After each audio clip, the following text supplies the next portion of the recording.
आप देख रहे हैं इंडिया टाउन न्यूज, भारत की बात।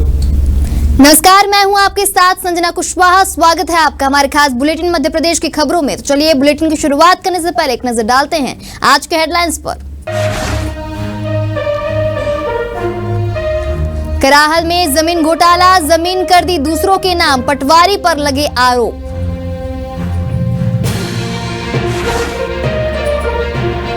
सिरोंज में ठेकेदार ने खोद डाली सड़क, आवागमन हुआ बाधित, मकानों के ढहने का खतरा भी।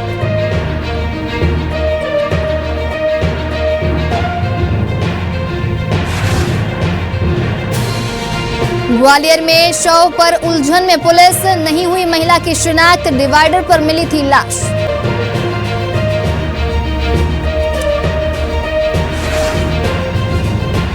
झांसी में चक्का जाम करने पर केस, 50 लोगों के खिलाफ एफआईआर, लपेटे में आए समाजवादी पार्टी नेता।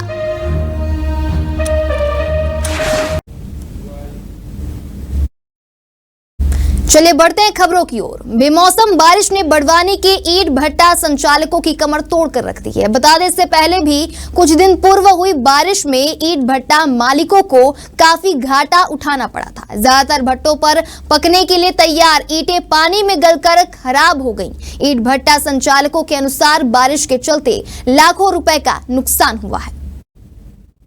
बड़वानी जिला मुख्यालय में बारिश ने छोटे स्तर पर ईंट भट्टे लगाने वालों को कहीं का नहीं छोड़ा है। लाखों कच्ची ईंटें बारिश की भेंट चढ़ चुकी हैं। ईंट भट्टों में तैयार कच्ची ईंटें मिट्टी बन गई हैं। ईंट निर्माता कमल प्रजापत ने बताया कि बड़वानी में करीब 150 ईंट भट्टे हैं। ईंट भट्टों में लाखों कच्ची ईंटों को खुले में सूखने के लिए रखा गया था और इसी बीच बुधवार सुबह हुई बेमौसम बारिश ने किए कराए पर पूरी तरह से पानी फेर दिया। अब नए सिरे से ईंट का निर्माण एवं मजदूरी भुगतान के लिए राशि की व्यवस्था करना मुश्किल हो गया। उन्होंने बताया कि उनके ईंट भट्टे में करीब 1 लाख से ज्यादा ईंट बेमौसम बारिश के कारण खराब हो गई।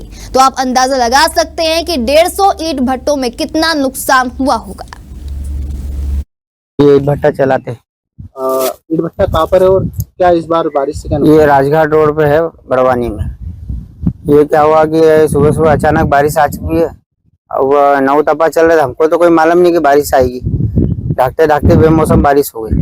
कम से कम 1 से सवा लाख रुपए का नुकसान है मेरे कुल। हाँ, मेरे कुल यहाँ शहर में कितने भट्टे हैं? कम से कम 150 भट्टे हैं। क्या होना चाहिए इसमें? प्रशासन से कुछ मदद मिल जाए तो अच्छा ही है। काम करते हैं, ईंटों का काम करते। बोले आज बेमौसम बारिश हुई है, क्या हालात रहे? ये सोचो, अभी 9 तपा चल रहे सर। 9 तपा में उम्मीदें नहीं रहती कि बारिश का मौसम हो, लेकिन आज अचानक बारिश मौसम होने के कारण करोड़ों ईंटों का नुकसान हुआ है। और ये सोचो कि बड़वानी के अंदर कम से कम 150 भट्टे हैं और 150 भट्टों में करोड़ों का नुकसान हुआ है। और बेमौसम बारिश होने के कारण कुमारहंड काम करा करेगी, पानी का मौसम नहीं है अभी, और अचानक सुबह सुबह हवा के साथ पानी भर पल्ले आया है।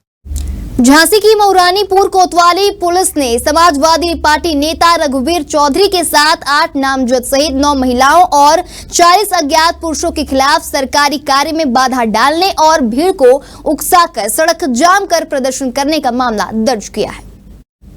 मऊरानीपुर कोतवाली क्षेत्र के ग्राम सियावरी में पानी मांगने को लेकर विवाद हो गया था। 14 वर्षीय लड़के का अगवा करने का आरोप लगाते हुए थाने में आरोपियों के खिलाफ मामला दर्ज भी कराया गया। इसके बाद भीड़ के साथ समाजवादी पार्टी नेता द्वारा मऊरानीपुर के अंबेडकर चौराहे पर सड़क पर जाम लगा दिया गया और पुलिस प्रशासन के खिलाफ जमकर नारेबाजी भी की गई। पुलिस ने सरकारी कार्य में बाधा डालने और भीड़ को उकसाने के साथ पुलिस के खिलाफ नारेबाजी करने के आरोप में समाजवादी पार्टी नेता सहित लगभग 50 अज्ञात महिला पुरुषों के खिलाफ मामला दर्ज किया है।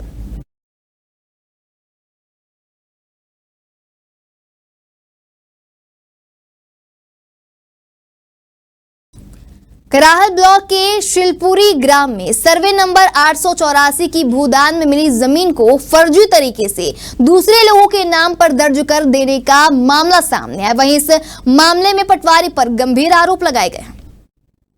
जमीन मालिक विष्णु परमार ने कहा कि बिना कलेक्टर की अनुमति और हमें बिना सूचना दिए हमारी जमीन का सीमांकन कर पट्टा एक परिवार के लोगों के नाम जारी कर दिया गया। उन्होंने आरोप लगाया कि पटवारी भगवती प्रसाद शर्मा ने यह फर्जीवाड़ा किया है। आपको बता दें, यह भूमि भूदान के तहत सरकार को मिली थी और सरकार ने इसे भूमिहीन परिवार को आवंटित किया था। इसका भूमि विक्रय वर्जित है। विष्णु परमार ने बताया कि सर्वे नंबर 884 में स्थित कृषि भूमि को उनके परिजनों ने नहीं बेचा है, ना ही इस भूमि की किसी भी तरह की कोई नोटरी कराई गई है। मामले की शिकायत एसडीएम कराहल से की गई है। अपनी थोड़ी सी क्या जमीन है, सिलपुरी पंचायत में आती है। 884 नंबर अपना जमीन का नंबर है। पूरा नंबर भूदान का है। मेरे मामा जी के और नाना जी के नाम है, मेरी माँ के भी नाम है। तो क्या है, बाहर से जाट लोग हैं ना, तो 884 नंबर में क्या है, 884 नंबर पूरा भूदान का है। मेरे मामा जी के नाम है, नाना जी के नाम है, मेरी माँ के भी नाम है। तो क्या है, तो बाहर से जाट लोग आके उन्होंने फर्जी पट्टे कराए उसमें। फर्जी पट्टे? हाँ, भूदानदारी के भूस्वामी पट्टे कराए हैं। पता नहीं कैसे हो गए। अच्छा, भूदान के भूस्वामी का पट्टा कैसे हो सकता है? पता नहीं है कैसे हो गया, ये पता ही तो नहीं है हमको। क्या बिना कलेक्टर की अनुमति की हो सकता है ये? अनुमति की करवाया है, कलेक्टर कोई अनुमति नहीं मिली सर। अच्छा, कलेक्टर की कोई अनुमति नहीं है। तो इस फर्जीवाड़े की जानकारी आपको कब लगी? हमें अभी लगी है ना साहब। क्या है, हमारी थोड़ा सा क्या 16 बीघा में इन्होंने सीमांकन करवाया है। तो हमको कोई नॉलेज भी नहीं है, ना कुछ पता हमको कि सीमांकन क्या। तो उनका ना कोई नोटिस नहीं आया, उन्होंने सीधा सीमांकन करवाया। उन्हें हमको लास्ट टाइम पता पड़ा तो हम पहुँचे, जब सीमांकन हो चुका था। हमको कोई नॉलेज नहीं था। तो उन्होंने बताया कि इसमें तुम्हारी ज़मीन निकल रही है, उसकी जाट की। बाहर से जो जाट आए उन्होंने करवाया है फर्जी वाला। तो उन्होंने सीमांकन कर दिया 16 बीघा का। वो तो आ गए, लेकिन हमें विवाद होगा। ग्वालियर में मिली एक महिला की लाश ने पुलिस को उलझन में डाल दिया है, जहां मृतका की शिनाख्त नहीं हो पाई है। अब सारा दारोमदार पोस्टमार्टम रिपोर्ट पर टिका हुआ है। दरअसल ग्वालियर की कंपू थाना पुलिस को शीतला माता तिराहा पर एक महिला का शव मिला था। पुलिस और एफएसएल की टीम मौके पर जांच पड़ताल के बाद शव को पोस्टमार्टम के लिए भेज दिया। महिला के शव के पास अभी ऐसा कोई सबूत नहीं मिला है जिससे उसकी पहचान हो सके। वहीं पुलिस का कहना है कि पोस्टमार्टम रिपोर्ट आने के बाद ही महिला की मौत की सही वजह का खुलासा हो सकेगा। हाँ, ये आज सुबह की ही सूचना है। थाना कंपू क्षेत्र में शीतला माता रोड पर एक महिला की मृत अवस्था में बॉडी मिली है। इससे पुलिस को संज्ञान में आते हुए बॉडी को एफएसएल जांच भी कराई गई है और उसे पीएम हेतु जो है अस्पताल भेजा गया है।